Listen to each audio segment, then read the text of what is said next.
Ang binalik po ng Canada sa akin na didaan ng refund, tax refund is $980. O di ba? Mas mataas pa yung refund kaysa sa bawas no, sa deduction sa tax. At hindi lang yan, kabayan.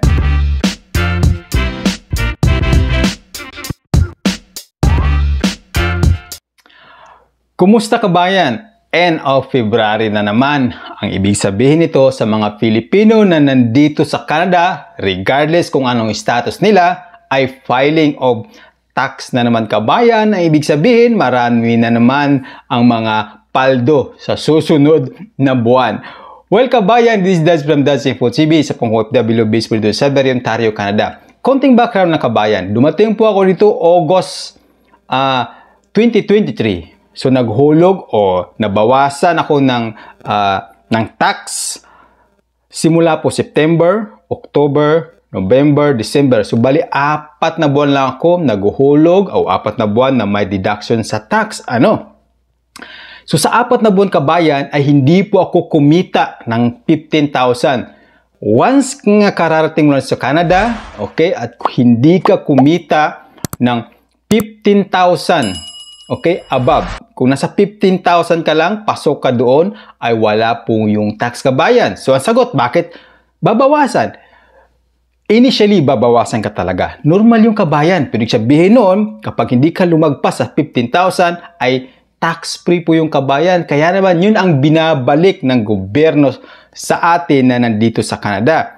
Okay? So, 4 na buwan ako na naguhulog, So, 2023 po yan. So, on the following year, 2024, ito ngayon, panahon ng filing of tax, end of February. Doon po ako, kabayan, February 2024 na to, doon na ako nag-file ng tax through online. Okay? Through online lang. Pinag-aralan ko, kailangan wag ka lang kabahan. Mag-research ng konti para magkaroon ng idea kung ano yung mga ipa-file natin. So, nag-file ako for 4 months. Ang sa T4 ko, kabayan, yung T4, yan yung makukuha o ibibigay sa inyo ng inyong HR. Nandun nakalagay kung magkano kinita mo at saka magkano ang deduction na pupunta doon sa tax.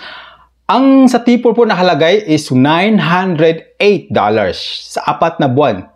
Yan po ang deduction according dun sa T4 na nakuha ko mula sa HR. Okay? Ang binalik po ng Canada sa akin na didaan ng refund, tax refund is $980. O di ba? Mas mataas pa yung refund kaysa sa bawas no, sa deduction sa tax. At hindi lang yan, kabayan. Meron pa bukod sa tax, meron pa ako makukuhang cheque sa GST or HST. At saka dito sa Ontario lang ito, di ko alam kung sa ibang province meron ito yung bang tawag doon, carbon rebates o yung para ito sa climate incentives. Ang nare-receive ko lang, kabayan, bukod sa tax na 918 na nakuha ko, itong dalawang cheque, isa pa lang ang na-receive ko. Ayan, ito yung ito yung pakita ko sa inyo. Ito yung cheque sa carbon rebates o climate incentives. $200, di ba? Magkano na yun? 900. So more or less nasa 1,100 na, kabayan, ang aking, di ba, refund sa tax. Okay? Nakuha ko lang ito, kabayan, last second week of February this year, 2025. Gawa nang nagkamali ako o nagkulang yung aking personal information doon sa CRA account. Nakadalawang message na pala sila sa akin, hindi ko pinapansin. Minsan kasi hindi ko masyado naintindihan. Minsan may English, tapos may French. In-ignore ko lang siya, Kaya nagtatawa ko sa mga kasama ko, nakaka-receive na rin sila ng pangalawang cheque na doon sa sales tax at saka dito sa carbon rebates. Kaya naman medyo naalarma na ako. Tumawag ako CRA kung bakit wala akong na-receive. Doon ko nalaman na kulang pala aking information kagaya ng world income. Kasi kapag kararating mo lang dito sa Canada, i-declare mo yung world income mo, yung previous income mo, kung saan ka nang galing, kagaya sa akin, nang galing ako sa Dubai. Okay? So, dineclare ko po yun. Merong option doon sa online na kailangan mo i-declare. Alam ko na declare ko yun. Hindi ko alam kung bakit, kung anong nangyari, ganun pa rin ang kulang doon sa aking account, sa aking information, doon sa aking account sa CRA. CRA means Canada Revenue Agency, sila ang in charge sa ganyang pangulikta ng tax at sa refund. Ayun na, dineclared ko na yung tax, yung income ko, world income ko nung nasa Dubai pa ako. Pero tax-free naman yun. Sa pangalawa ay yung marriage status. Okay? Marital status. Ngayon, okay na. Tinawag ko sa HR, okay na, no? Kaya naman ito, nakareceive ako ng unang cheque ko sa rebates, sa carbon rebates, $200. O, di ba? Yan. Ihuhulog mo yan sa account mo. Ayan. Okay, sa pangalawa, yung GST, o yung tinatawag nila na sales tax, GST or HST. Ang halaga ng kabayan ay nasa 100 plus daw yun. Kaya, ang sabi ng CRA sa akin ay makukuha ko yun next month, March 2025. Kaya, di ba, ang laking tulong kabayan ng mga tax incentives at tax refund ito sa Canada. Bukod sa nakuha ko yung unang cheque last year pa na 980, tapos 200 na naman, tapos susunod sa March is 100 plus na naman. Yun ang aking hinihintay do kabayan. Kaya napakalaga nang mag-file ng income tax o tax refund dito sa Canada kabayan. So, paano ba ako nag-file? Through online na lang ito kabayan, sa simple, sa Wealth Simple online website po yan. Ano ba ang kailangan para mag-file ng tax? Una, kailangan ng T4 na, okay, na nanggagaling sa HR kung ikaw employed kabayan. Kung hindi ka sigurado, kung ayaw mo mag-online, which is kailangan mong magbayad sa mga accountant professional. Depende ang kanilang professional fee. May 50, may 100, pero kung kaya mo gawing kabayan, ay libre naman. Sa Wealth Simple Tax. Online ito, platform kabayan. Okay, so ano ba requirements? Una, hihingin ng platform sa inyo yung SIN number, okay? T4 para sa mga employed. At pangatlo ay yung mga resibo. Ang daming resibo. Kailangan natin mag-ipon ng resibo, gather all the receipts, okay? Kami mga Pilipino dito sa Canada kabayan ay hindi po kami mayaman. Wala po kaming kwarta. Pero mayaman po kami sa resibo kasi buong taon po namin itong inipon. Okay? Saka kung meron kang investment, kailangan mo rin kumuha ng T5 sa HR pa rin yung investment para yung mga hulog sa mga government pension plan. Okay? Pero pagkakaalam ko mindful sa mga taga-Quebec, alam ko twice ata sila magpa-file ng tax. Pagkakaalam ko yung federal at saka provincial tax ay ganun ang estilo sa Quebec, Pero sa ibang probinsya ay one time lang kabayan. Now, ang deadline nito ay April 30th every year. Okay? Ang start of filing is February end of every year. Okay? Ulitin ko, ang deadline is April 30th every year. Now, ano bang kailangan? Syempre, resibo na inipon namin ng buong taon. Ayan, mga resibo. Okay? Ang daming mga resibo, kabayan. Well, kabayan, marami po tayo na pwedeng ma-refund na mga tax. Okay? Unang-una, sa medical. Samot-saring mga services sa medical. Okay? Mga check-up. Kagaya sa akin, nagpa-dental check-up ako. Nagpa-cleaning ako. Tignan yung cleaning. Dito, yung cleaning is nasa $379. Cleaning pa lang huyang kabayan kung anong ginagawa sa aking ipin. Okay? So, pagkatapos ng cleaning, ay nagpapasta ako kabayan. Nagpapasta ako, okay? Ang pasta naman ay nasa $385. Grabe, ang mahal, At hindi lang yan, ay pwede rin maaari i-claim kabayan kung meron po kayong mga training, mga education, kung nag-aral kayo dito, makakuha po tayo ng refund kabayan, mga expenses sa training. Kagaya ko po ay nag-training po ako para maging truck driver dito sa Canada. Maari po natin yung maklaim kabayan, makakuha po tayo ng refund. So magkano ba ang ginastos ko? Medyo malaki-laking ginastos ko this year, okay? So ang ginastos ko ay 6,995, more or less 7,000 kabayan, okay? Ayun to ang resibo, kasi nag-aral ako na maging truck driver dito sa Canada.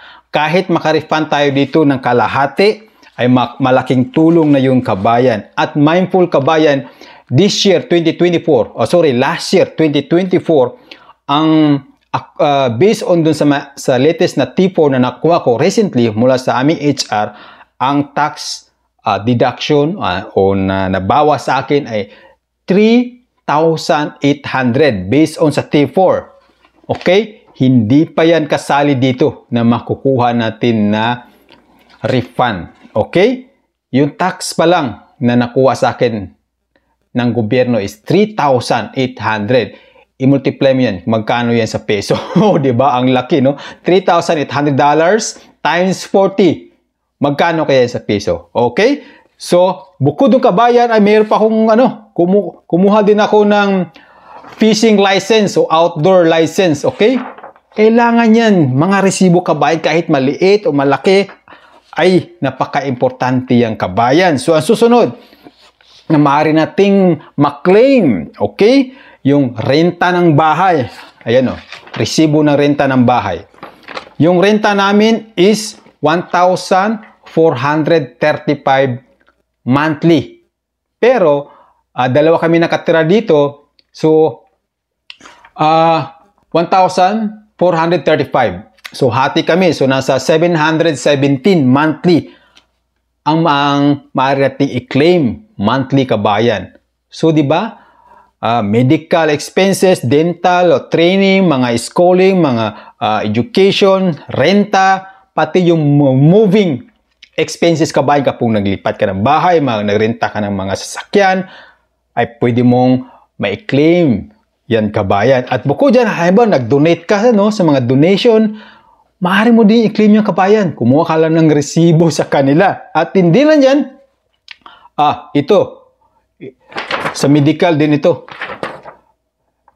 Grabe, ang daming resibo kabayan na pwede nating maklaim. At hindi lang yan, kapag mga staycation o mga vacation kabayan, halimbawa, within Canada lang to, nag-travel ka, pumunta ka doon, nag-hotel ka, nag-motel, resort, campground, o basta kahit anong vacation kabayan, ay itago mo yung resibo mo at maaari kang makakuha ng refund dyan kabayan. Okay, at yung panghuli na maaari natin i-claim. Ayan, dami pang resibo. Meron pa nga ako dito sa mga license ko, sa driving license. Aaralin ko pa ito kung pwede ko siyang makuha sa makakuha ng refund. Kasi bali pangatlong license na nang in-apply ko G1, tapos G, tapos Class A license. So marami akong resibo sa mga lisensya. At bukod dyan, meron din ako mga resibo. Yung maliliit. Hindi ko alam kung pwede i-claim to. Yung mga supermarket ng mga resibo. Mga shopping, kung anong pinagbibili ko. At panghuli kabayan, ito hindi ka panipaniwala, pero pwede pala kabayan. Lalong-lalo na kung meron kang social media account, kagaya ko, meron tayong YouTube. Maari natin i-claim kabayan kapag halimbawa, syempre, kailangan mo i-declare doon sa doon sa online na meron kang YouTube channel, kumikita ka, kailangan mo siya i-declare kabayan. At ito na nga, bumili ako ng camera. Yan external camera. Maaari din natin i-claim kabayan. Yan ang resibo. Tinago ko yung resibo. Okay? Hindi rin ako makapaniwala na pwede i-claim pala yung mga social media account.